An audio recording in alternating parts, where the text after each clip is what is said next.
A ver, un momento, quiero... Ya, listo, muy bien, vamos a empezar a grabar la reunión. Ok, este es el curso de instalaciones eléctricas. Hay algunas empresas que lo llaman riesgo eléctrico.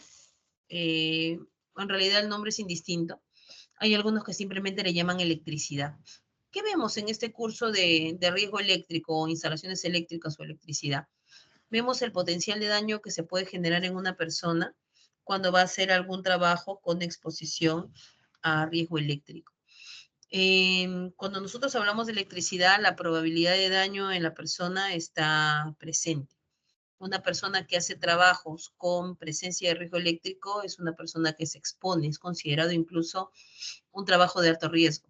Si habláramos de la legislación específica de minería a través del Decreto Supremo 024, el trabajo de alto riesgo, trabajo con electricidad en alta tensión es considerado como un trabajo de alto riesgo, ¿ya? Pero eso no quiere decir que si yo voy a trabajar a niveles de tensiones menores, el riesgo no esté presente. Definitivamente hay una probabilidad de daño, hay una probabilidad de riesgo que va a estar presente, ¿ya? Entonces, ¿de qué vamos a hablar en el tema de instalaciones eléctricas? Vamos a hablar del arco y del choque eléctrico. Vamos a hablar de las normativas. ¿Qué normativas tenemos a nivel nacional y qué normativas tenemos a nivel internacional? Ya de todo eso vamos a conversar el día de hoy. Entonces, cuando hablamos de electricidad, también es importante que sepamos que no solamente los electricistas están expuestos al tema eléctrico. Yo puedo ser un operador, yo puedo ser un mecánico, puedo ser un personal que hace trabajos de montaje y de igual manera yo voy a estar expuesto al riesgo eléctrico. A donde quiero llegar es que el riesgo eléctrico no es exclusividad solamente de los electricistas. Cualquier persona haciendo cualquier tipo de actividad puede tener la probabilidad de estar expuesto al tema del riesgo eléctrico, ¿ya?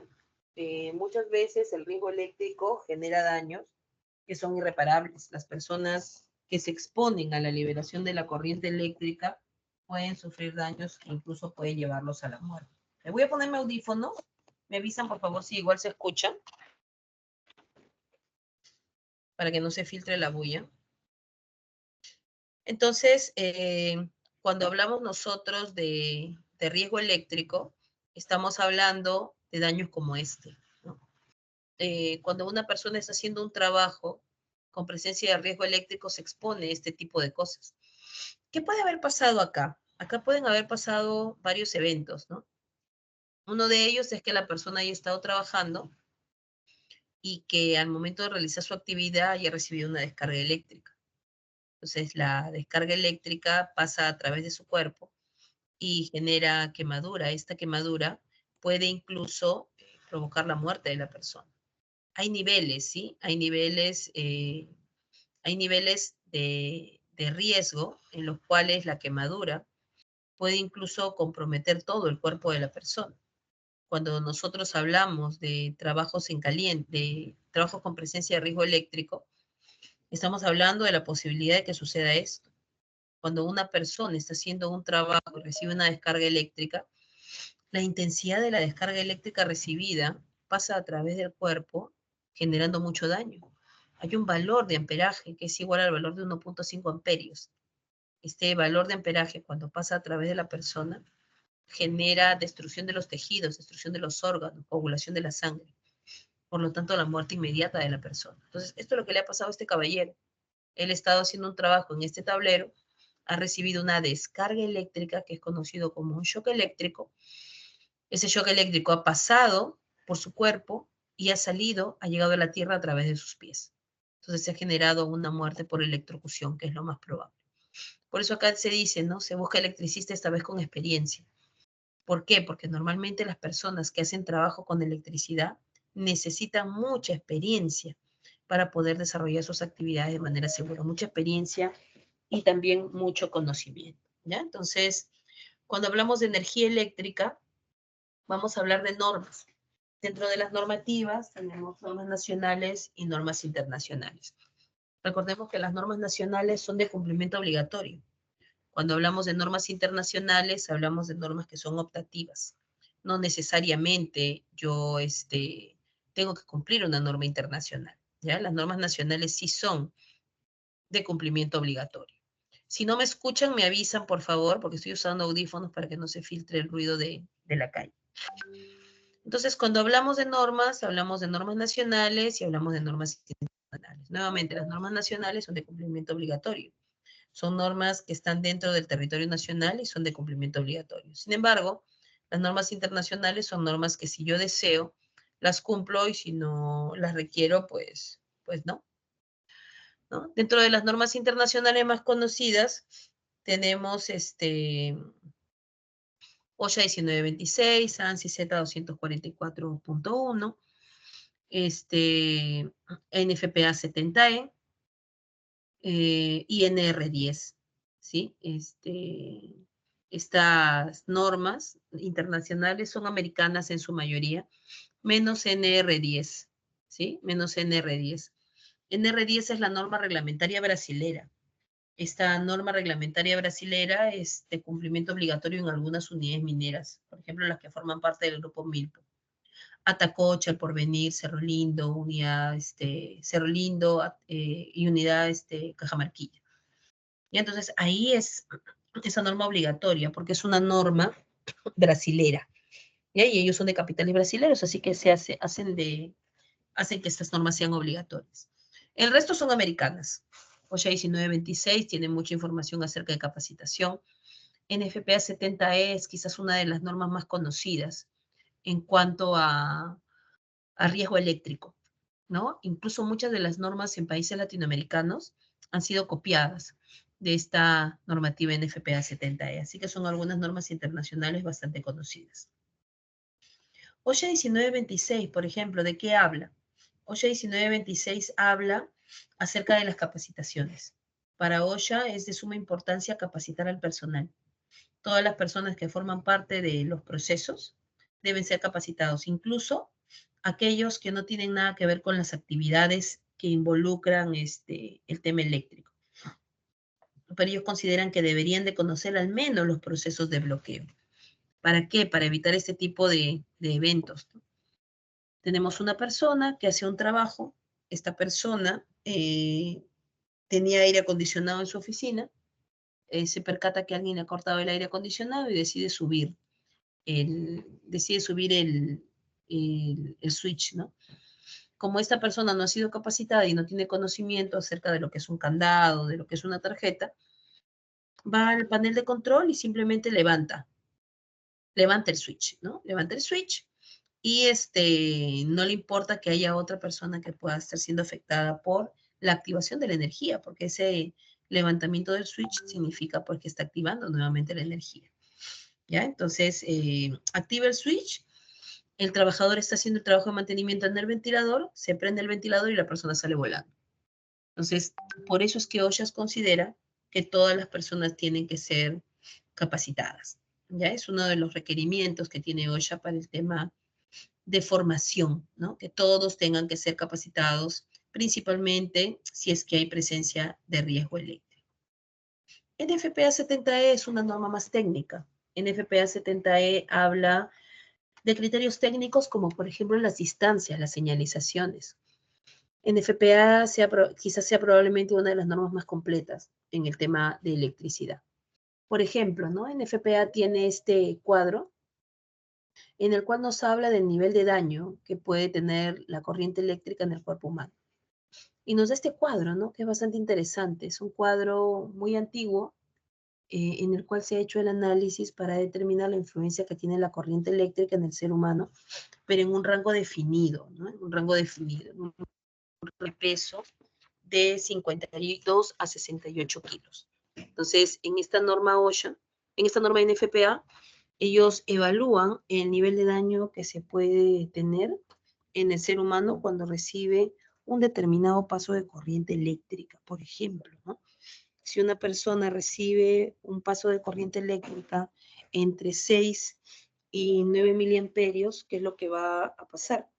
Esta persona va a tener un choque doloroso, o sea, va a sentir la descarga eléctrica, va a sentir dolor, pero no va a sentir ningún tipo de pérdida de control muscular.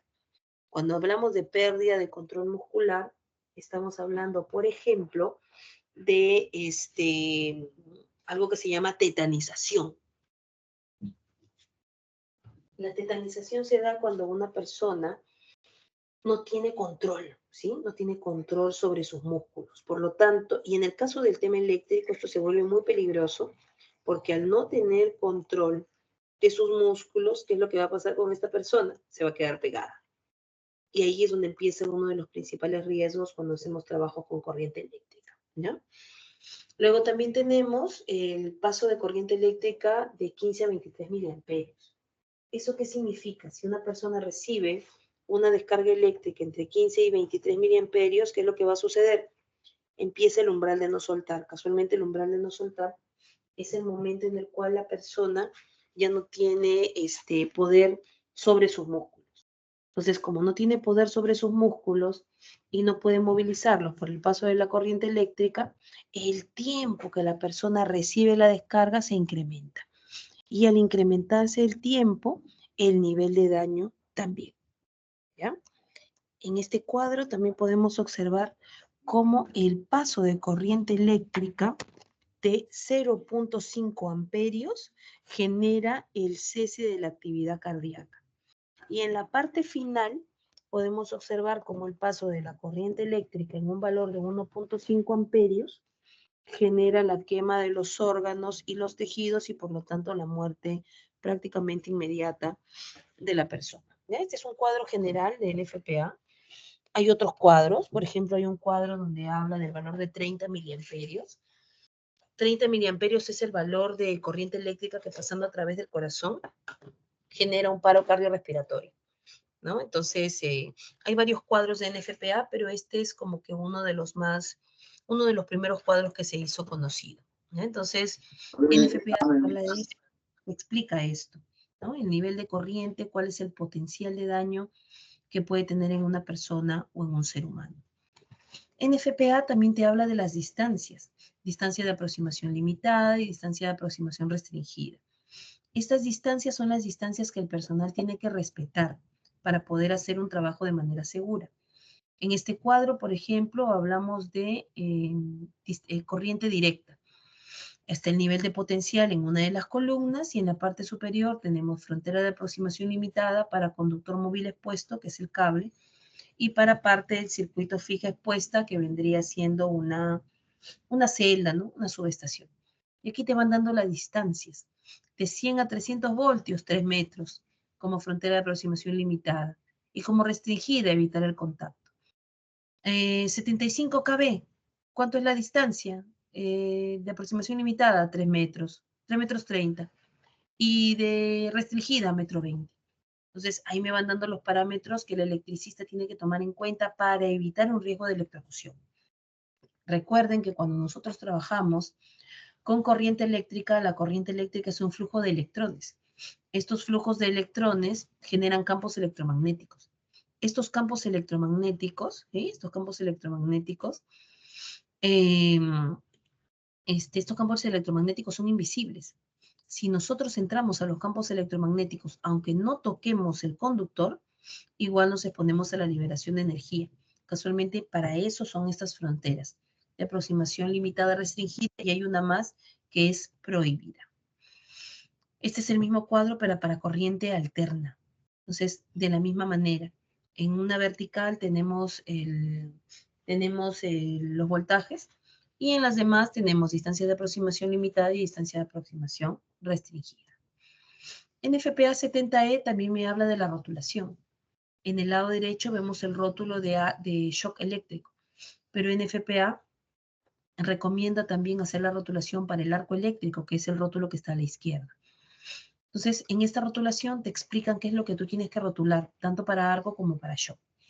En la rotulación de arco eléctrico vemos el valor de 46 centímetros. Dice, no, peligro de arco a 46 centímetros. Significa que a partir de 46 centímetros medido desde el conductor, existe la probabilidad de generación de un arco eléctrico. ¿Y cuál es la intensidad de corriente eléctrica que se puede generar a partir de esa longitud? 30 calorías sobre centímetro cuadrado. Vamos a ver que este valor de 30 calorías sobre centímetro cuadrado es un valor que me sirve para saber el tipo de EPP que tengo que utilizar en la labor que voy a realizar. ¿Y cuál es el límite de peligro de arco? 3 metros 25. Quiere decir que si tú vas a trabajar a más de 3,25 metros de longitud, ya no necesitas el traje dieléctrico. ¿Por qué? Porque ese es el límite. A partir de ese valor, la incidencia calórica que se va a tener va a ser mínima, normalmente 1,2 calorías sobre centímetro al cuadrado, ¿ya? Luego me dicen la categoría de EPP, categoría 3. Es la categoría que yo necesito tomando en cuenta la energía incidente que está en la segunda columna, ¿sí? ¿Ok? Esa sería la señalización para el arco eléctrico. Y luego me ponen la señalización para el choque eléctrico. En el choque eléctrico me ponen el voltaje. Se va a trabajar 440 voltios, ¿no? De corriente alterna. Distancia de aproximación limitada, 107 centímetros, restringida 30 y prohibida 3. Y el tipo de guante, clase 0. Entonces, vemos cómo la señalización para arco es completamente diferente a la señalización para choque eléctrico. Y esto es lo que recomienda NFPA 70E. Puede ser este tipo de rotulación, ¿sí? En comparación con otras normas que solamente recomiendan el tema de shock, solamente shock eléctrico. NFPA 70E recomienda que se haga la rotulación tanto como para el choque como para el arco eléctrico. Aquí podemos ver las tres distancias: distancia de aproximación limitada, restringida y prohibida. Cuando hablamos de distancia de aproximación limitada, es el límite de protección contra una descarga eléctrica. Cuando yo necesito que alguien pase esta longitud, ¿qué es lo que tengo que hacer? Esta persona la tengo que proteger como si fuera a recibir una descarga eléctrica. Y solamente debe ser pasada por personas calificadas. ¿Sí? Solamente por personas calificadas. Y si yo quiero que una persona no calificada pase, ¿qué tengo que hacer? Tiene que entrar con un electricista, con un calificado. La distancia de aproximación restringida es el límite también para protegerse de una descarga eléctrica. Solo debe ser pasado por los electricistas o personas calificadas, ¿ya? Y aquí la persona tiene que tener algún tipo de protección contra descarga eléctrica. Y el límite de aproximación prohibido es el límite que no debe ser traspasado por nadie. Si yo necesito que alguien pase ese límite, el límite prohibido, tengo que darle equipo de protección personal como si fuera a hacer contacto directo con la corriente eléctrica. ¿Ya? Son las tres distancias que debemos tomar en cuenta cuando vamos a hacer algún trabajo con presencia de riesgo eléctrico, principalmente en los conductores expuestos, ¿no? O en los conductores fijos expuestos o en los conductores móviles. Y acá hay una distancia más, que es el límite de protección contra el arco eléctrico. Es esa distancia a partir de la cual, si yo me acerco más, tengo que utilizar un traje ignífugo. Si voy a estar más alejado, no lo necesito. ¿Y cómo se calcula ese punto? Ese punto se calcula considerando que en ese punto se hace el cálculo y se determina que se recibe solamente una intensidad calórica de 1,2 calorías sobre centímetro al cuadrado, que es lo que nuestra ropa puede resistir. Cuando nosotros nos quemamos, la piel no se quema. Lo que se pega es la ropa. Lo que se quema es la ropa. Y al momento de quemarse, ¿qué es lo que sucede? Se pega en nuestro cuerpo. ¿No? Eso es lo que sucede, eso es lo que pasa. Entonces, si nosotros vamos a exponernos a la generación de un arco eléctrico con un nivel de intensidad de corriente mayor a 1,2 calorías sobre centímetro cuadrado, necesariamente voy a tener que usar un traje ignífugo. ¿Ya? Esas son las tres distancias, las cuatro distancias entonces, para que los puedan visualizar.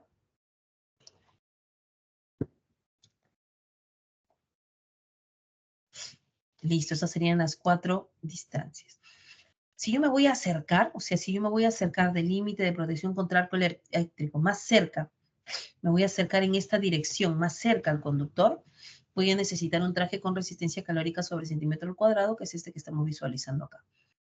Este, por ejemplo, tiene 20, este tiene 40 de resistencia calórica sobre centímetro al cuadrado. Y eso ya depende del nivel de voltaje al cual vamos a trabajar. Entonces, el traje lo escoge la empresa en base a un cálculo en el cual se determina cuál es la cantidad de calorías sobre centímetro cuadrado que se va a generar en el lugar donde yo voy a hacer mi actividad.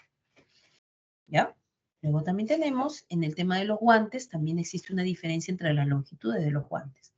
Esa longitud es un valor que está calculado en base a la norma ASTM y lo que se busca es que haya una protección para evitar, ¿sí? para evitar el retorno de la energía.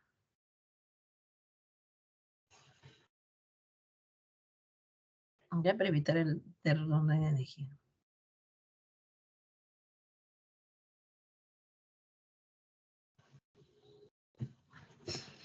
Aquí tenemos otro traje. Calorías, CAT 40, me dicen, ¿no? Esto es 40 calorías sobre centímetro al cuadrado. ¿Ya? CAT 40 calorías sobre centímetro al cuadrado. También es un tipo de traje. Y acá están los 4 trajes. 0, 1, 2, 3 y 4. El tipo de traje que utilizamos va a depender del nivel de tensión con el cual se va a trabajar. El traje 0 es la ropa de trabajo convencional. El traje 1 me protege hasta 4 calorías sobre centímetro cuadrado. Vemos que ya tiene careta. El traje 2 tiene careta y también sirve para protegerme la parte del cuello. Y también tenemos el traje 3 y traje 4, que son los trajes que son completamente cubiertos.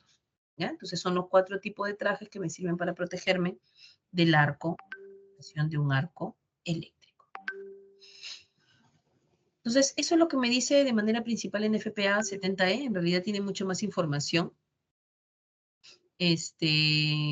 Cuando nosotros vamos a hacer algún tipo de actividad, en FPA 70E normalmente es el tipo de norma que me da mucha información técnica. ¿Ya? Entonces, hemos mencionado algunas de las partes más importantes de NFPA, pero definitivamente su contenido es mucho mayor. Luego también tenemos normas internacionales. Normas internacionales, tenemos Código Nacional de Electricidad, tenemos RECESATE, tenemos el Decreto Supremo 024, ¿no? Tenemos el Decreto Supremo 024, que son algunas de las normativas que me pueden hablar del tema eléctrico dentro del territorio nacional, ¿ya? En lo que es el RECESATE, Reglamento de Seguridad y Salud para Actividades con Presencia de Riesgo Eléctrico, todavía está el proyecto de norma está todavía el proyecto de norma en el Ministerio de Energía y Minas, que está desde el año 2022, ¿no? Que todavía no lo aprueban. Pero el RECESATE es básicamente un copy-paste de NFPA 70E, básicamente, ¿no? Pero siempre pues es importante porque es aterrizado a nuestra realidad. Tiene mucho de NFPA 70E, pero también tiene cosas de nuestra realidad nacional. Este RECESATE, el último que ha sido aprobado desde el año 2013. Esta es la estructura que tiene el RECESATE. Tiene unos títulos que hablan de energía eléctrica, otros que hablan de trabajos desenergizados. Incluso en el RECESATE vamos a encontrar las 5 reglas de oro. A veces la gente dice, no, las reglas de oro son de Antamina, de Cerro Lindo. En realidad no es así. El RECESATE ha copiado las reglas de oro de NFPA 70E. ¿Ya? NFPA 70E es una de las normas que sirve como base, ¿no? Incluso, como les comenté, nuestro RECESATE está basado pues en esa normativa también, ¿ya? Una de las cosas importantes que tiene el RECESATE dentro de su contenido es el concepto, ¿ya? Es el concepto de lo que es el riesgo eléctrico. En el Perú desde hace muchos años se considera el riesgo eléctrico como no solamente el daño que se puede generar por arco eléctrico, sino también por shock eléctrico. Entonces, ya en el Perú desde hace muchos años se habla de que la corriente eléctrica no solamente genera daño por shock, que es el contacto directo, sino también por arco eléctrico, ¿ya? Así que eso es algo que está definido dentro de nuestra normativa nacional. Luego también el RECESATE habla de la realización de los trabajos cuando yo quiero exponer al personal a una descarga eléctrica, ¿no? Cuando vamos a exponer a un personal a un trabajo, donde puede haber una descarga eléctrica. Entonces, una de las cosas que te piden es que el personal sea capacitado, ¿no? Que tengas estándares, que te preocupes por implementar medidas de control que ayuden o que eviten a que la ocurrencia de accidentes. Y otra de las cosas que habla el RECESATE también es que si yo voy a permitir que una persona ingrese a realizar trabajos en áreas energizadas, una de las cosas que tenemos que tener en cuenta es que el personal, yo tengo que hacer un proceso de autorización. Yo como empresa tengo que definir cuáles son los criterios por los cuales voy a permitir que ese personal haga un trabajo. Yo tengo que autorizarlo tengo que darle el EPP que necesita para hacer el trabajo de manera segura y también tengo que darle entrenamiento. Y uno de los entrenamientos que está escrito textualmente es el tema de primeros auxilios. Toda persona que haga trabajo o que haga ingreso a áreas energizadas necesariamente tiene que llevar una capacitación de primeros auxilios. Eso es lo que dice el RECESATE. El RECESATE tiene información también de los trabajos con tensión y de los trabajos sin tensión. Y que en cada uno de ellos tiene parámetros, ¿no? Por ejemplo, ¿qué considera trabajo sin tensión? ¿No? Cuando se considera trabajo sin tensión es cuando vamos a hacer la desenergización. Y en esta desenergización se habla pues de las reglas de oro. Y como les comenté, está incluida dentro del RECESATE. Entonces, dentro de las reglas de oro tenemos el corte efectivo de las fuentes, el bloqueo de los aparatos de corte, la detención y ausencia de tensión, el poner a tierra y la señalización. Son las 5 reglas de oro que forman parte de un proceso de bloqueo estructurado. Las empresas lo que hacen es cogen estas reglas de oro y le ponen su logo, ¿no? Y eso está bien porque forma parte del requerimiento legal. Pero recordemos que esto viene del RECESATE. Estas 5 reglas de oro vienen del RECESATE y se tienen que cumplir para poder asegurar que las personas no van a tener riesgo de electrocución y que pueden trabajar de manera segura. Entonces, el corte efectivo de las fuentes, aquí se tiene que hacer la desconexión de toda la fuente de tensión y se utilizan los elementos como interruptores y equipos de seccionamiento.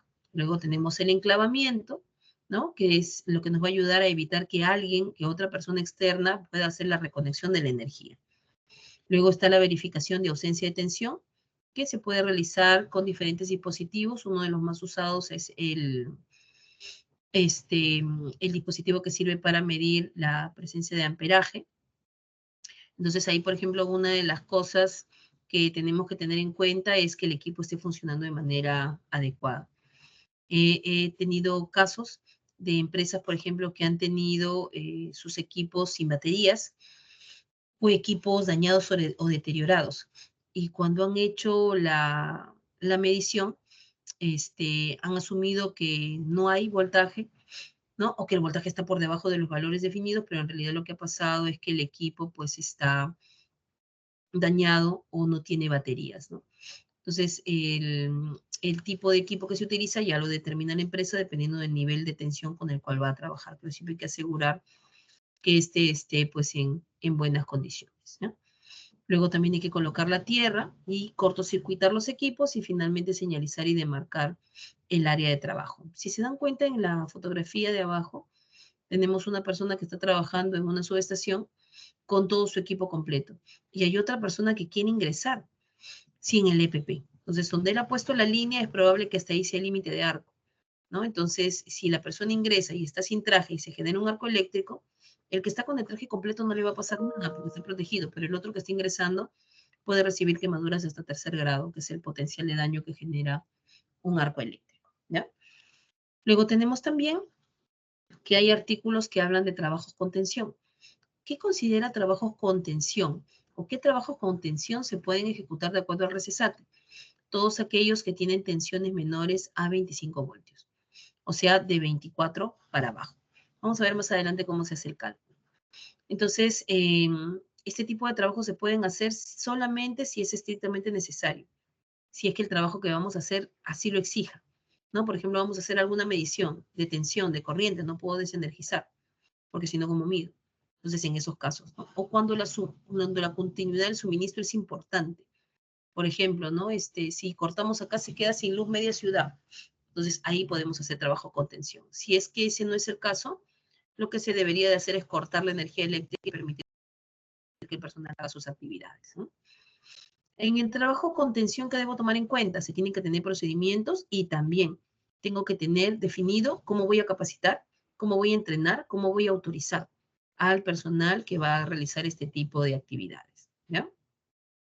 Dentro de lo que yo necesito asegurarme en el personal, hay ciertas cosas, ¿no? Desde el punto de vista de su salud.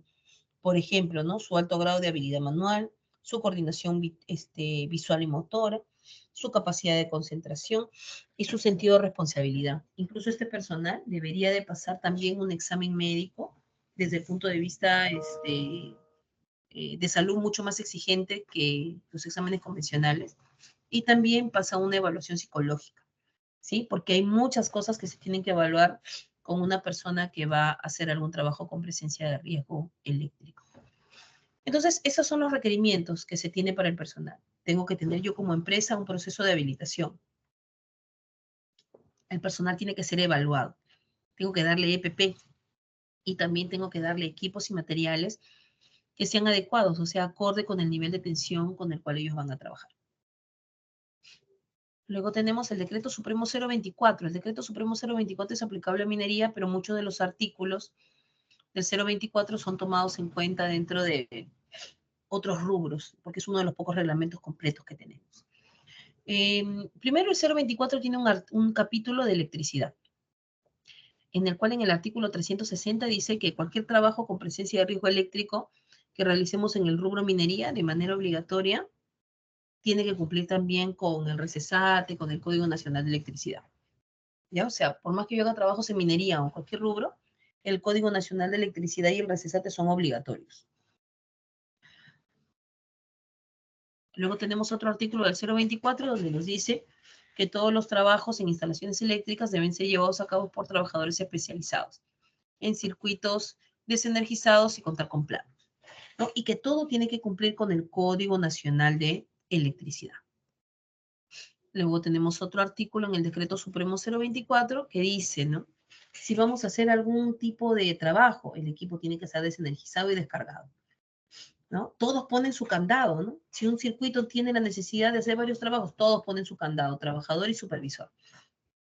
El supervisor pone su candado, sí, cuando va a estar expuesto a la liberación de la energía.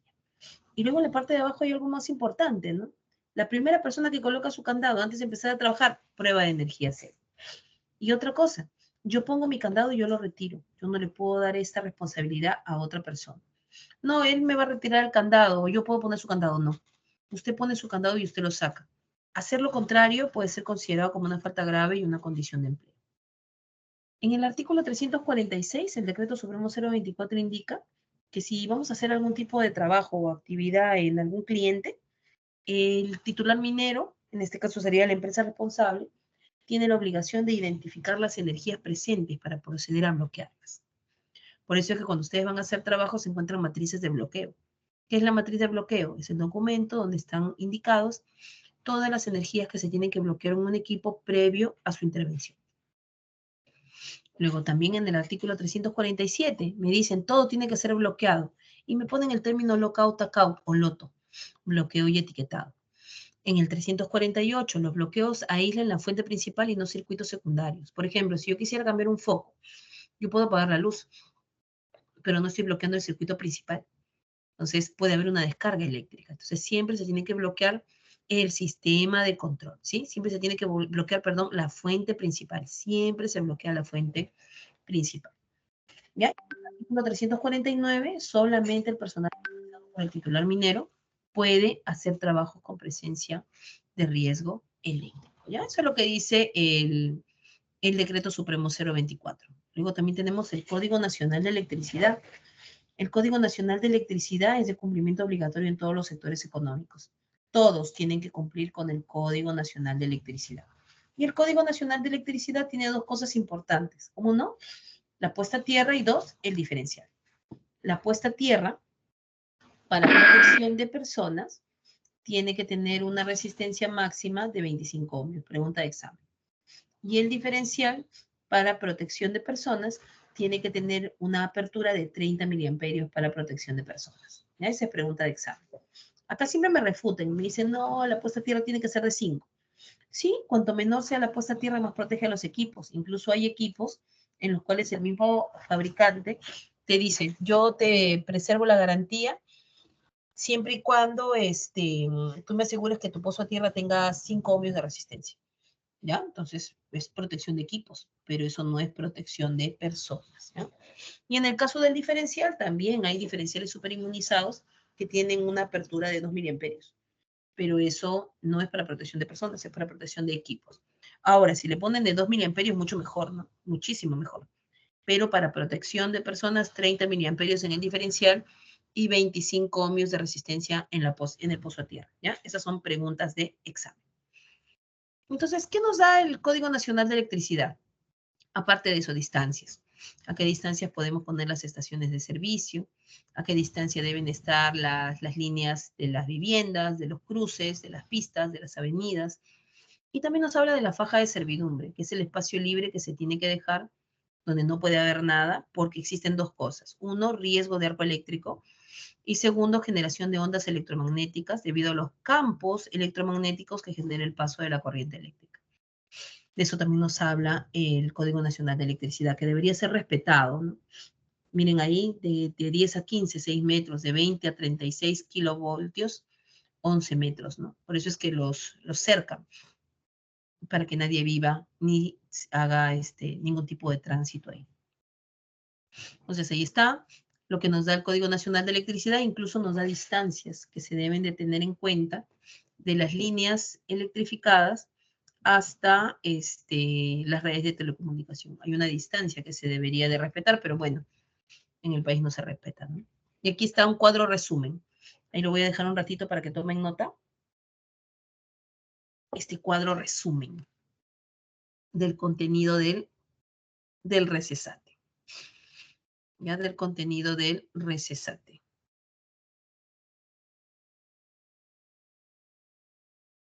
Del contenido del recesate. Pero no se cumple, ¿no? Ahí podemos observar que no se cumple. ¿Ya? Listo. Entonces, eso es en cuanto a términos legales. La normativa nacional e internacional son normas muy específicas que nos van a servir para poder definir los criterios de trabajo seguro. Como han podido observar ustedes, al momento de realizar una actividad, esta actividad tiene, pues, lamentablemente, la probabilidad de generación de daños, ¿no? Eh, Cuando vamos a hacer algún tipo de trabajo con presencia de riesgo eléctrico, una de las cosas que siempre debemos de tomar en cuenta es que existe la probabilidad de daño. Por lo tanto, tenemos que implementar las medidas de control que sean necesarias. Y esas medidas de control normalmente provienen de provienen de la legislación. Entonces, cuando nosotros hablamos de legislación, estamos hablando de cosas muy importantes. La legislación me va a dar los parámetros que yo necesito para poder proteger al personal. Lamentablemente, si no hay legislación, el estándar baja. La legislación nos va a servir mucho a nosotros para poder desarrollar las actividades de manera segura, ¿ya? Muy bien, terminado el tema de legislación, vamos a ver estos videos. Este video es de Napo. Napo es una caricatura que fue creada hace muchos años para transmitir el tema de seguridad. Napo trata de compartir con nosotros los criterios de seguridad, pero sin hablar. Napo no habla, solamente hace gesticulaciones. ¿Sí? Entonces vamos a visualizar cada video y luego vamos a preguntar.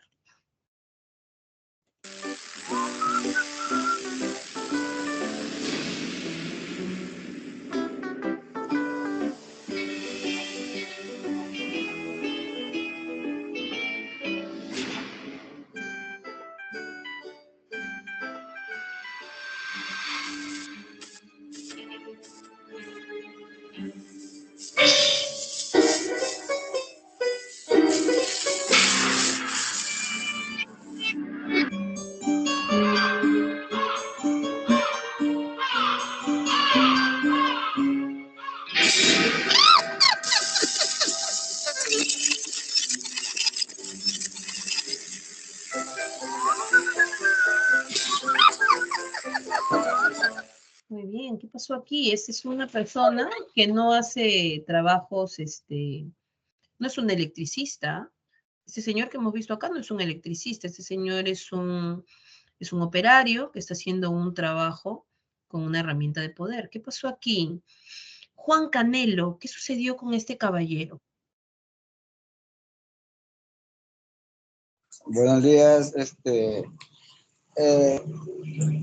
no se percató y cortó el cable de la misma máquina y pasó un accidente, incidente, no se terminó de ver el video. Ah, no, es que es cortito, solamente se vio un pedacito Sí, nada pues, más de ese video, ¿no? Entonces ahí falta de orden y limpieza, ¿no? No es un falta electricista, de pero se orden, expone. Sí, Un electricista cuando se pone la descarga eléctrica, ¿no? orden y limpieza. Ok, listo, muy bien. Entonces, yo no solamente me expongo a la corriente eléctrica cuando realizamos, cuando soy electricista, ¿no? Aquí teníamos un montajista, una persona que está haciendo un trabajo y que se expone también a la corriente eléctrica, ¿ya? Vamos a ver el siguiente.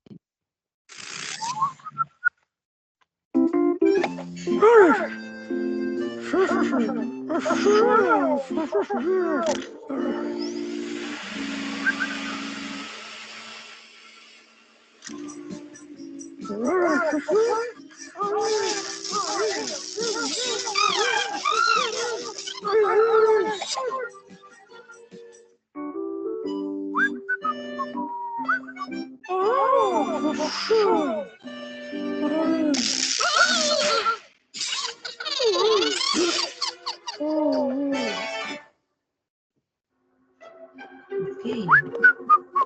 Entonces ahí tenemos otro riesgo generado, ¿no? ¿Qué fue lo que pasó? ¿Qué pasó con este caballero? ¿Qué sucedió? Marco Miranda, ¿qué pasó en este video?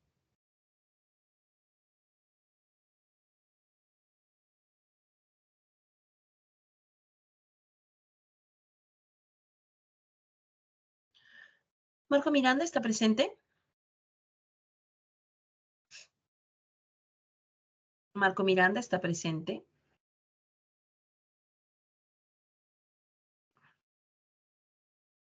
Disculpa, Marco ahora, ¿me Miranda escuchan? está presente. Sí, ¿me ¿Qué escuchan? tal, Marco? ¿Cómo está? ¿Qué tal? ¿Cómo está? Sí, disculpe, le había puesto en mute. Sí, lo que pasa es que el amigo estaba jalando constantemente, ¿no? No se había percatado que esa no es la forma de cómo retirar un enchufe, ¿no? Y al día siguiente, para poder realizar la misma labor, ¿no? Se electrocuta prácticamente, ¿no? Prácticamente en algo que él había ocasionado, ¿no? Por no cuidar el cable, ¿no? Entonces, una actividad tan simple como la de usar una herramienta de limpieza, por no acercarme, jalo y finalmente eso termina generando un riesgo de electrocución hacia mí mismo, ¿ya? Entonces, nuevamente, el riesgo eléctrico no solamente está relacionado con los electricistas, todos podemos estar expuestos al riesgo eléctrico. Siguiente video.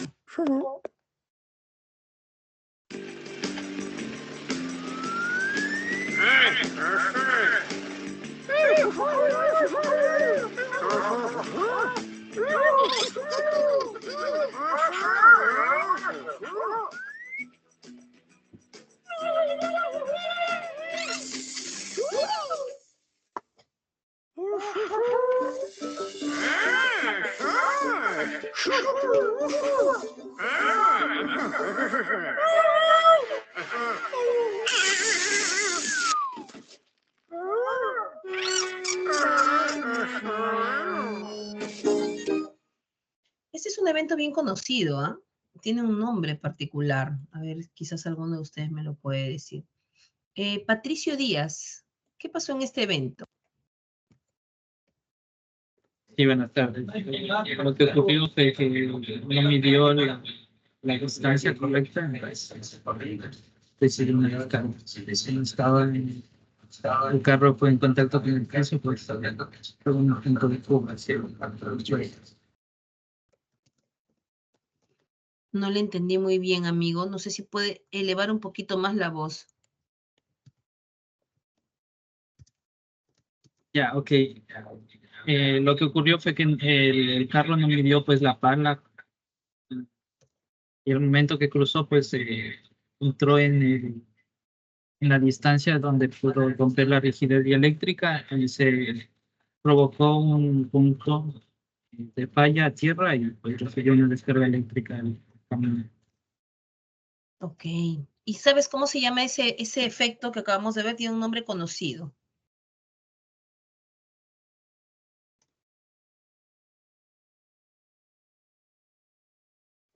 El arco, ¿Cómo? No, ¿cómo se llama? ¿Cómo se llama eso que hemos visto? Tiene un nombre.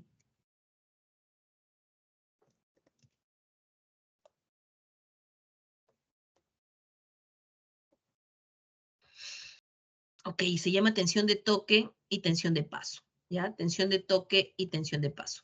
Entonces, cuando hablamos de tensión de toque y tensión de paso, hablamos del paso de corriente eléctrica que se puede generar incluso sin que yo entre en contacto. Como ustedes han podido visualizar en el video, hay una parte en la cual Napo le pasa la voz al operador y le dice, no, no te acerques. Y el operador le dice, pero no pasa nada porque estamos, no pasa nada, le dice, ¿no? Porque estamos lejos. Ahí Napo se asusta, ¿no? Y le dice, no, no, no toques. Y el pata le dice, no, tranquilo, si todavía hay distancia. Lo que pasa es que él no está tomando en cuenta que en esa distancia, que él piensa que es una distancia libre, están los campos electromagnéticos generados por el flujo de electrones. Y casualmente eso está relacionado con el tema de distancia, aproximación limitada, restringida y prohibida. Entonces basta que tú entres a los campos electromagnéticos, aunque no toques, y se genera el riesgo de electrocución. Aquí se generan dos efectos. Uno se llama tensión de toque. La tensión de toque se da en el operador, en el que está manejando. Pero si él no se mueve, su cabina está completamente aislada. Él no se mueve, no le pasa nada. Entonces debería quedarse ahí, pero hay casos en los cuales él tiene que salir, porque hay un incendio, porque está pasando algo que pone en riesgo su vida, tiene que salir. Cuando sale, se expone, ¿sí? Se expone al tema de la tensión de toque. Entonces, ¿qué tiene que hacer? Tiene que lanzarse. Ahora, después de eso, también se genera otro efecto. Cuando él sale, cuando él ya está fuera, se genera algo que se llama tensión de paso. La tensión de paso se genera cuando yo salgo del conductor. ¿Por qué? Porque ahí mis pies se ponen en diferentes valores de potencial y ahí se genera el paso de la corriente eléctrica. Entonces, ahí, este efecto que acabamos de ver se llama tensión de toque y tensión de paso. Y no solamente se genera cuando hacemos izajes y tocamos líneas, también se genera cuando hacemos excavaciones y encontramos tuberías, ¿no? O líneas energizadas enterradas. Ya se puede generar en los dos casos, aéreo y subterráneo. Siguiente video.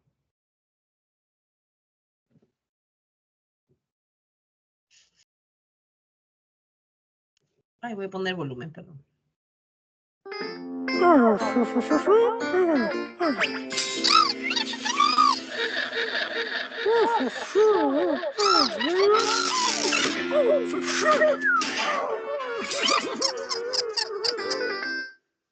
Ok, ¿qué pasó en este video? ¿Qué pasó en este video? El caballero Luis Romero. ¿Qué pasó, Luis? ¿Qué viste?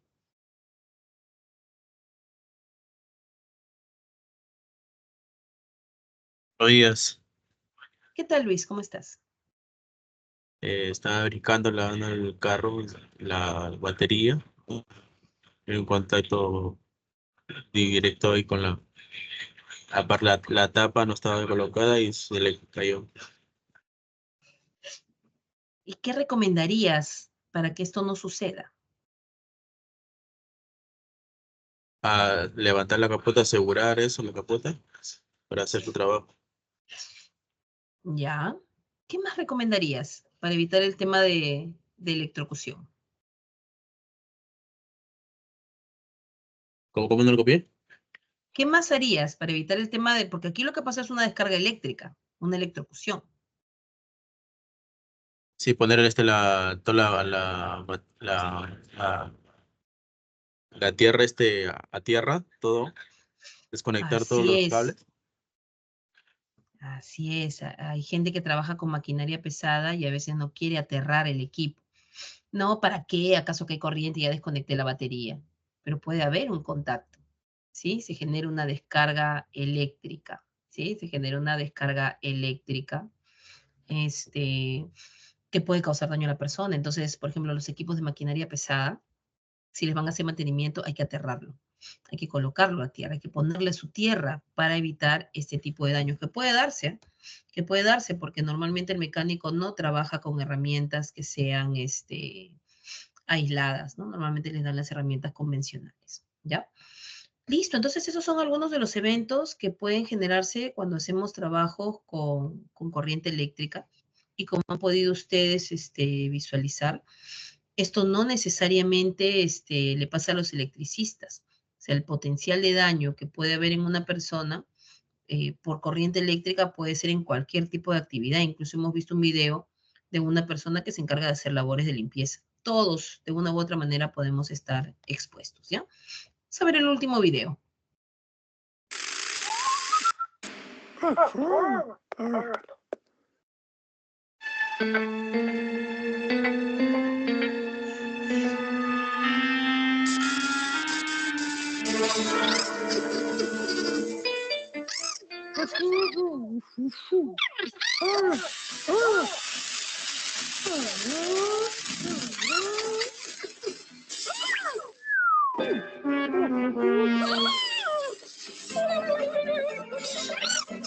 Lo mismo, ¿no? Entró en contacto, estaba haciendo un trabajo, entra en contacto, taladra y pasa la corriente eléctrica. Y si a eso le sumamos un cable pelado, contacto con corriente eléctrica. Vamos a ver este último.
¿Qué pasó acá? ¿Qué sucedió?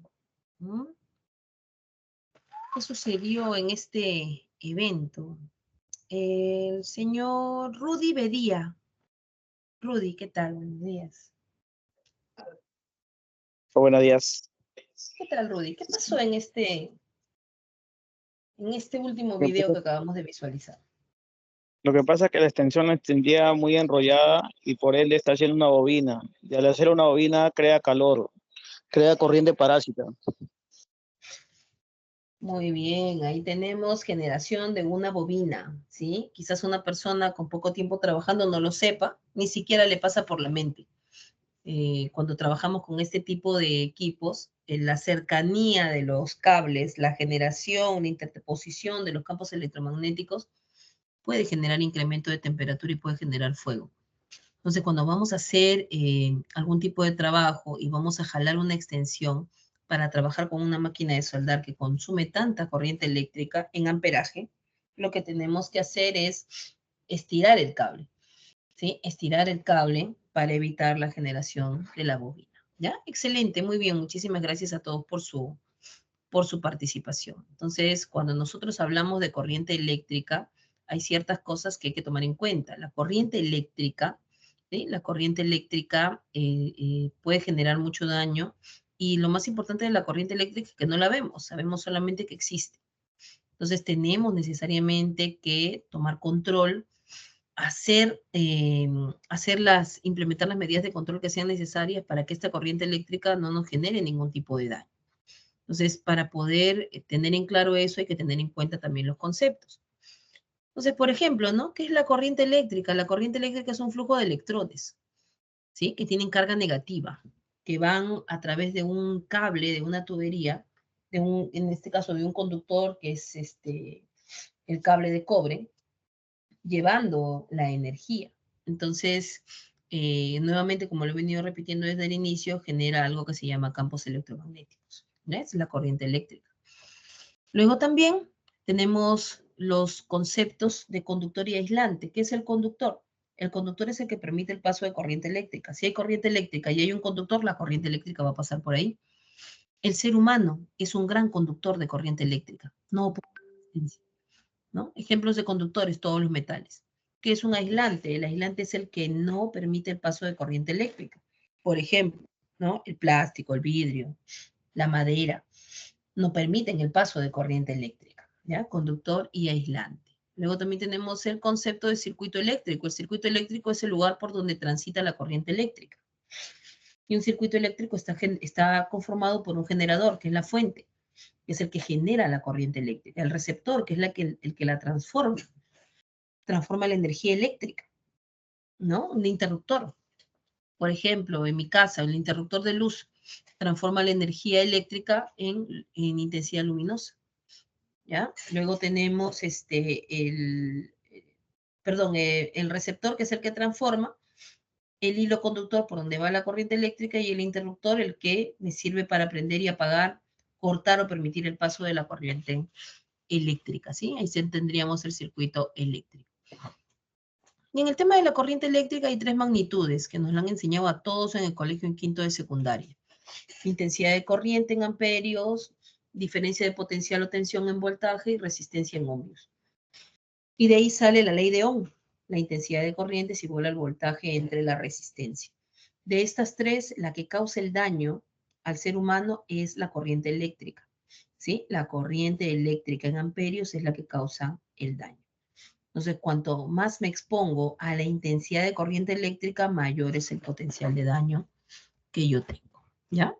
Entonces, esas serían las definiciones que deberíamos de tomar en cuenta. También tenemos 2 parámetros que son la corriente alterna y la corriente continua. La corriente continua es la que tiene un mismo amperaje y la corriente alterna es la que va variando a lo largo del tiempo. Una persona cambia un foco, le pasa corriente eléctrica y no le pasa nada. Otra persona cambia un foco, recibe una descarga eléctrica que lo mata. ¿Por qué sucede esto? Porque han entrado en contacto con la corriente eléctrica a diferentes amperajes y quizás con diferentes tiempos de exposición. La primera persona agarró el amperaje más bajo, un cosquilleo. La segunda persona justo agarra la onda de amperaje en el punto más alto y esa descarga le puede generar una muerte. Entonces, la corriente alterna tiene esa característica. A lo largo del tiempo, su amperaje va subiendo y bajando como una ola. Luego también tenemos la corriente estática. La corriente estática es la que se puede acumular en los cuerpos en movimiento. Y esa corriente estática puede descargarse a través de las personas. Por eso una de las cosas que siempre se tiene que hacer es aterrar los equipos, porque puede haber corriente estática presente, ¿ya? Dentro de los 2 riesgos que forman parte del daño que puede generar una corriente eléctrica está el shock eléctrico y está el arco eléctrico. Cada uno de estos tiene efectos diferentes sobre el ser humano, ¿ya? Algunos, en el tema de shock eléctrico, el potencial de daño puede ser mayor, pero también hay arcos eléctricos en los cuales el daño puede generar la muerte de la persona. Entonces vamos a preguntar, a ver, ¿qué diferencia hay entre arco eléctrico y shock eléctrico? El señor Hachi Rolando, ¿qué diferencia habrá entre arco eléctrico y shock eléctrico? El señor Hachi Rolando, Buenos días. ¿qué diferencia habrá Sí, entre arco eléctrico y shock eléctrico, Hachi?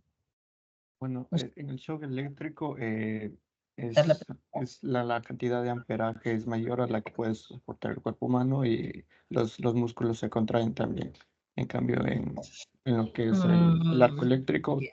el arco eléctrico no, es una cantidad de un efecto que produce electricidad hacia la persona. Ok. ¿Qué opina el señor Juan Canelao? Juan, ¿qué opina? Buenos días. Buenos días. ¿Qué tal?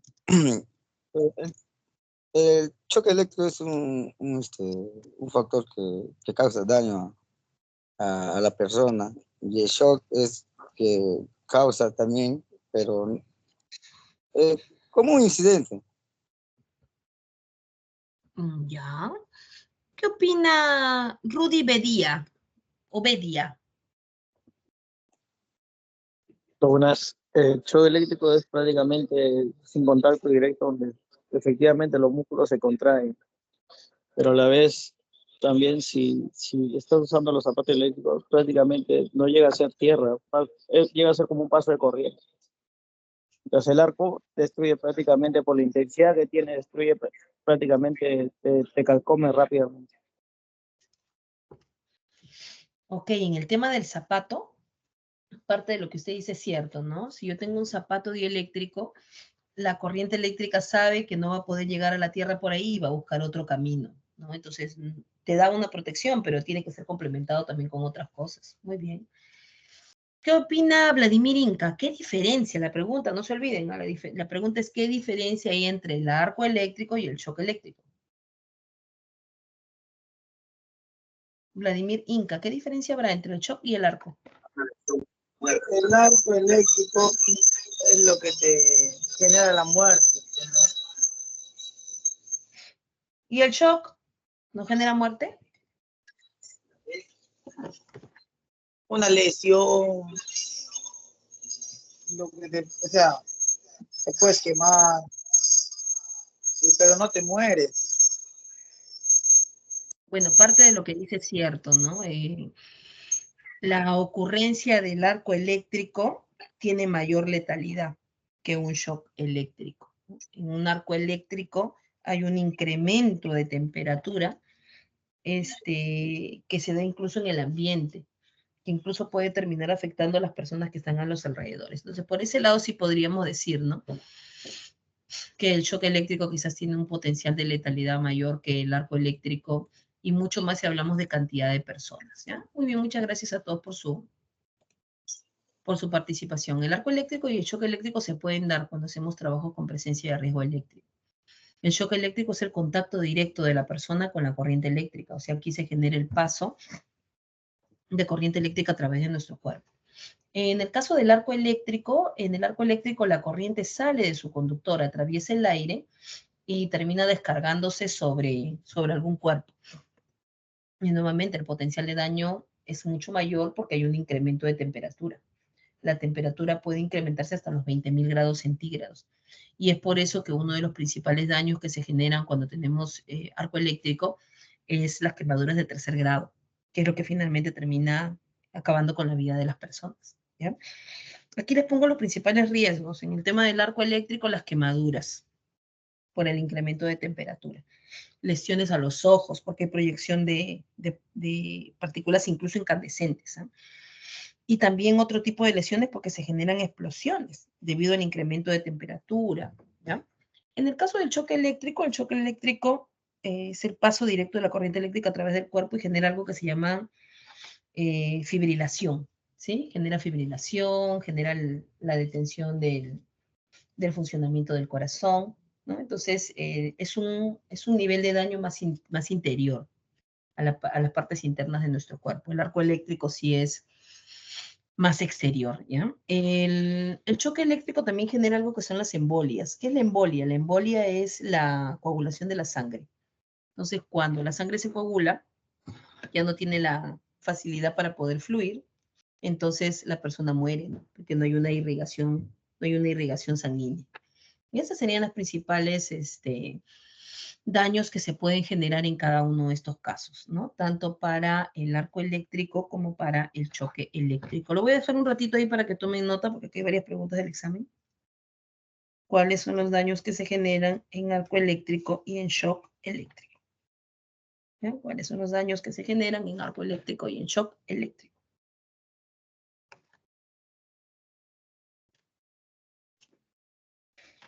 Listo, ¿no? Entonces, en el tema del choque eléctrico, ¿cuáles son los parámetros que pueden hacer que el daño por choque eléctrico sea mayor? Uno de ellos es la intensidad, ¿ya? La intensidad de corriente. Otro es la resistencia del cuerpo humano. Otro es la tensión. Otro es el tiempo de contacto. Y finalmente la trayectoria que tiene la corriente eléctrica a través de nuestro cuerpo. Esta es pregunta de examen, ¿ya? Para que lo tomen en cuenta. Entonces, cualquiera de estos factores presentes incrementa el potencial de daño que puede tener una persona en contacto con la corriente eléctrica. El recorrido de la corriente eléctrica es importante. Si la corriente eléctrica pasa por la cabeza o el corazón, la probabilidad de muerte es mucho más alta. Si la persona está parada en un ambiente húmedo, la corriente eléctrica va a pasar por ahí, por lo tanto la probabilidad de daño también se va a incrementar. ¿Ya? En el caso del choque eléctrico puede darse de manera directa o de manera indirecta. De manera indirecta, cuando cogemos las herramientas, ¿no? Entonces, la herramienta tiene un cable pelado, incluso en casa. La lavadora tiene un cable pelado, puedes recibir una descarga eléctrica de manera indirecta. En ambos casos se puede generar muchísimo daño.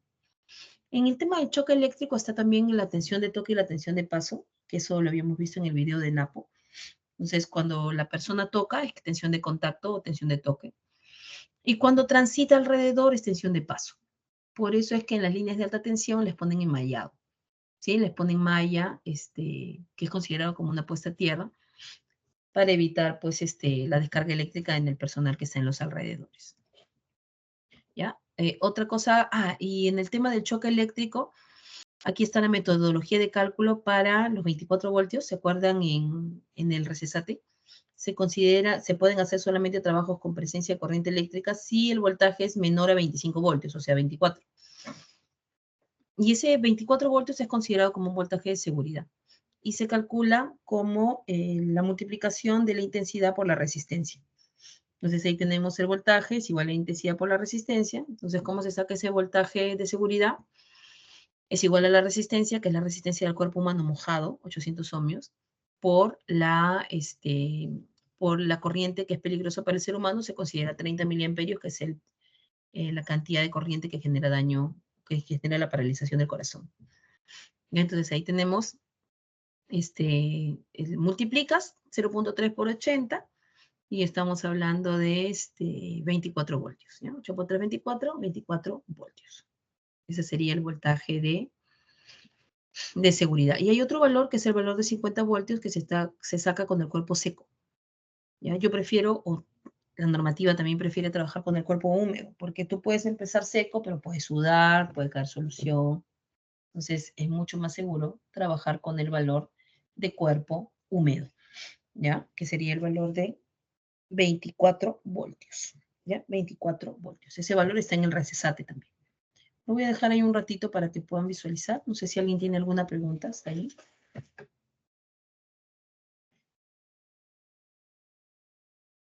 ¿Alguna pregunta?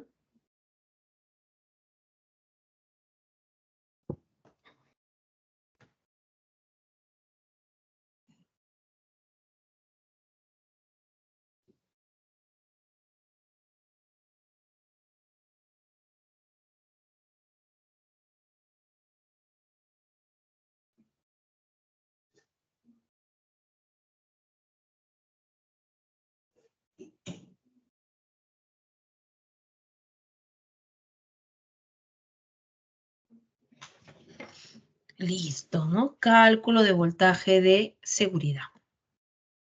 Estos son los efectos que tiene el choque eléctrico en el cuerpo humano, que ya lo habíamos visto. La tetanización, la asfixia, porque se detiene el corazón, porque no hay un flujo sanguíneo. ¿Ya? Entonces son consecuencias en el cuerpo humano, en el ser humano, que se tienen que tomar en cuenta para la implementación de medidas de control. Una persona haciendo un trabajo con presencia de riesgo eléctrico puede morir. Por lo tanto, las medidas de control que yo tengo que implementar tienen que ser adecuadas. La finalidad es proteger, ¿sí? La finalidad es proteger al colaborador, ¿ya? Bueno, fibrilación ventricular, eso ya lo habíamos visto, ¿no? Eso también. En el tema de la intensidad de corriente eléctrica, este es un cuadro más elaborado que el que les mostré al inicio de NFPA, porque en este cuadro podemos ver también el tiempo. Entonces, el tiempo también es determinante. Yo puedo recibir una descarga eléctrica y puedo empezar en la zona verde, ¿no? Por ejemplo, de 100 miliamperios. Y si va incrementándose el tiempo de contacto, miren, puedo llegar hasta la zona roja. En la zona roja ya se genera el riesgo de paro cardíaco. Entonces, el tiempo es importante. Yo puedo recibir una descarga eléctrica, pero si esta descarga eléctrica es recibida durante un tiempo mayor, y estamos hablando de milisegundos, ¿no? Si es recibida en un tiempo mayor, lo que va a pasar es que el riesgo que tiene la persona se va a incrementar. ¿Ya? Y luego tenemos, bueno, esto del corazón, que ya lo hemos visto. Y vamos a ver ahora lo que tiene que ver con el arco, perdón, nos faltaban los EPPs. Los EPPs y la tensión de paso. Este es un poquito para explicar un poquito más a detalle el tema de la tensión de paso. ¿Está? Para lo de la tensión de paso. Aquí está. Esto era lo que yo les explicaba, ¿no? De la diferencia de voltaje que hay en cada uno de los pies cuando hay una generación de... Cuando se toca un elemento energizado, cuando estamos haciendo un izaje o una excavación y entramos en contacto con alguna parte energizada. Miren lo que sucede. Se generan discos equipotenciales. Yo al poner mis pies a diferentes niveles de tensión, ¿qué es lo que va a pasar? Promuevo el paso de la corriente eléctrica. Por eso en las torres de alta tensión, ponen enmayado en el suelo para evitar ese tipo de eventos, ¿no? Esto se llama tensión de paso, ¿ya? Tensión de paso. Acá también está en el tema de los guantes, qué tipo de guantes necesitamos dependiendo del nivel de tensión al cual vamos a trabajar. Esta es de una marca en particular, pero la misma característica hay en cualquier marca, porque esto viene de NFPA 70E también. Y el tipo de guantes, dependiendo del nivel de tensión al cual vamos a trabajar. Lo voy a dejar ahí un ratito para que lo vean.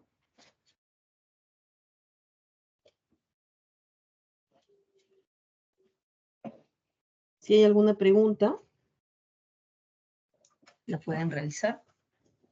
Consultan. ¿Ya? Y luego acá también tenemos el tema de los zapatos dieléctricos. Como mencionó uno de sus compañeros, el zapato dieléctrico tiene que ser complementado, ¿no? Y el zapato dieléctrico va a evitar que la corriente eléctrica pase a través de tus pies. Por lo tanto, por ahí no va a ir, va a buscar otro camino. ¿Ya? Va a buscar otro camino. Entonces se tiene que complementar también el uso de los zapatos. Y luego también tenemos la protección a los ojos, porque puede haber un destello, la protección de los oídos, ¿ya? Y también el uso del diferencial. El diferencial se apertura cuando recibe una diferencia de voltaje, de amperaje de 30 miliamperios. Entonces protege a la persona. Recuerden que 30 miliamperios es el nivel de amperaje que pasando a través del corazón puede causar la muerte de una persona. Por eso es importante darle al personal contar con los diferenciales al momento de realizar estos trabajos con presencia de riesgo eléctrico. Listo, y ahora viene el arco. El arco es otra cosa, ¿no? El arco, como habíamos mencionado hace un rato, tiene un potencial mayor de daño.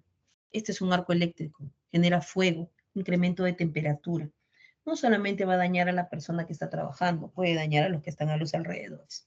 Por eso es que cuando hablamos de arco eléctrico, hablamos de medidas de control que son incluso más exigentes que las medidas de control cuando vamos a trabajar y existe riesgo de shock eléctrico. Esto es lo que se produce, miren, se incrementa la temperatura hasta 20.000 grados, ¿no? Se genera esa llamarada. ¿Okay? Entonces una persona envuelta ahí, ¿qué puede pasar? Probabilidad de muerte. Puede darse el caso.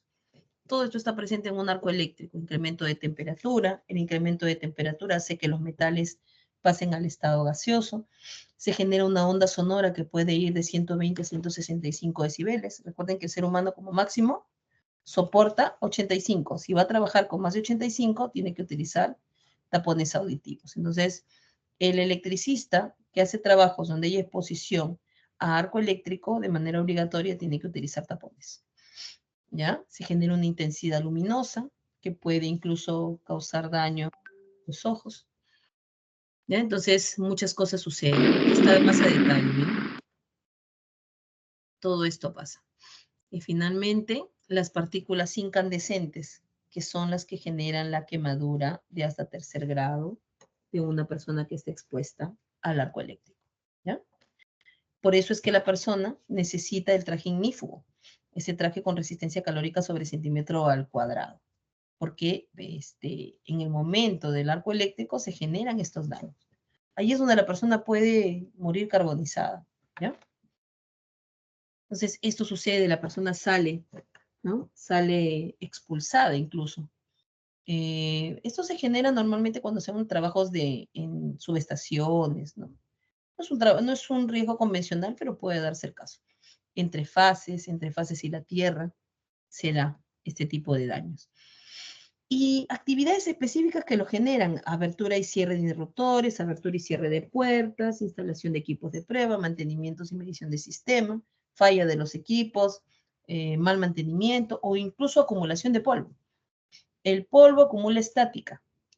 Entra el operador a hacer el trabajo, abre la puerta y ¡juá! Se genera el arco eléctrico, ¿ya? También el polvo. Por eso cuando hay paradas de planta, en las subestaciones, una de las actividades que siempre se hace es la limpieza. Y cuando está todo parado, se hace la limpieza. Este es el límite de destello de arco que les había comentado hace un rato, es la distancia a partir de la cual ya no se necesita utilizar traje con resistencia calórica sobre centímetro al cuadrado. Esa distancia se calcula como la distancia a la cual se recibe una energía calórica de 1.2 calorías sobre centímetro al cuadrado. Entonces, si tú te vas a acercar más, necesitas el traje. Si te vas a alejar, no necesitas el traje. Ese es un video y me van a decir ustedes cuál es el traje ignífugo, ¿ya? El traje con resistencia calórica sobre centímetro al cuadrado. La tela es una extensión de la piel de tus trabajadores. Si tienen un accidente de fuego repentino, la piel no se incendia, lo hace su ropa, provocándoles así graves quemaduras.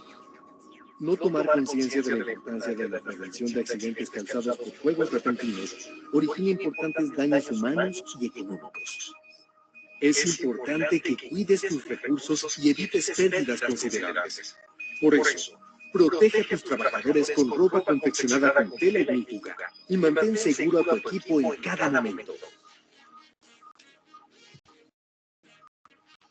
Ok, ¿cuál será el traje ignífugo? ¿Cuál será el traje ignífugo? Walter Rengifo, ¿cuál será el traje ignífugo? ¿El que se quemó o el que no se quemó?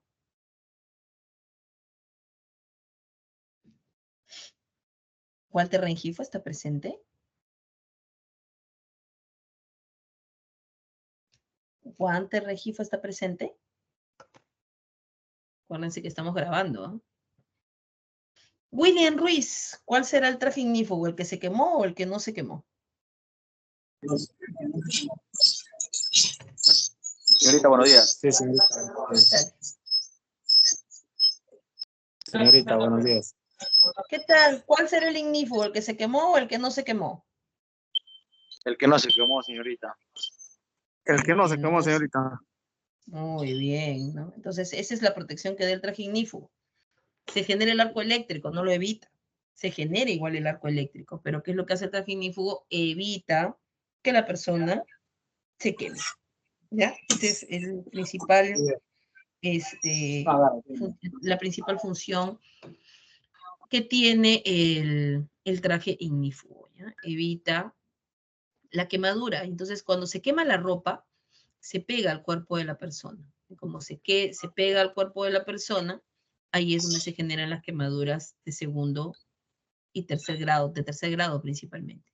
Ya estos son los tres tipos de traje, ya lo habíamos visto al inicio de la presentación, porque estos trajes forman parte del requerimiento de NFPA 70E. Ya no se olviden, esto es NFPA 70E. Esto es NFPA 70E. Y aquí nuevamente está la estructura de los trajes. Ahora, ¿qué es lo peor que le puede pasar a una persona cuando hace trabajos con presencia de arco eléctrico? La quemadura? La quemadura. Esta, por ejemplo, son balaclavas que utilizan para la protección de la cabeza, el cuello, la nuca. La señalización que ya la habíamos visto, ¿no? Y aquí quiero que vean, este es el daño que genera el arco eléctrico. Quemadura de tercer grado. Primer grado es enrojecimiento, segundo grado ampolla y tercer grado destrucción de tejidos. El arco eléctrico genera quemadura de tercer grado. ¿Ya? Quemadura de tercer grado. Así. Esos son los daños por arco eléctrico. Y no solamente las personas, miren los equipos, miren el fuego que se genera. Generación de arco eléctrico. Acá hay una persona envuelta en llamas, pero está con su traje. Si no estuviera con su traje, hubiera muerto carbonizado. ¿Ok? Listos, muchachos. ¿Preguntas, dudas, consultas? ¿Algo que no haya quedado claro y que quieran preguntar? Señorita, buenos días. Adelante. Una consulta. Soy Juan Canelao. Para un trabajo más o menos, ¿de cuántas calorías se utilizaría el traje antiflama? El traje antiflama se utiliza cuando las personas van a recibir una descarga mayor de 1.2 calorías sobre centímetro al cuadrado. Si yo voy a hacer un trabajo donde hay menos intensidad calórica, no es necesario. Ahora, el cálculo lo hace la empresa. La empresa para la cual ustedes están trabajando o el cliente donde van a hacer el trabajo ya tiene definidos cuáles son los trabajos que requieren este traje con protección de arco eléctrico. Así que si a ustedes los mandan a trabajar y no les dan traje, es probable que el trabajo que ustedes van a realizar no lo necesiten. Aparte en la señalización también lo van a encontrar. Cuando van a los MCCs a hacer el trabajo, ahí está, ¿no? Sí. Se necesita traje con resistencia calórica tanto, como la señalización que les mostré. Entonces, ese es el parámetro determinante, ¿no?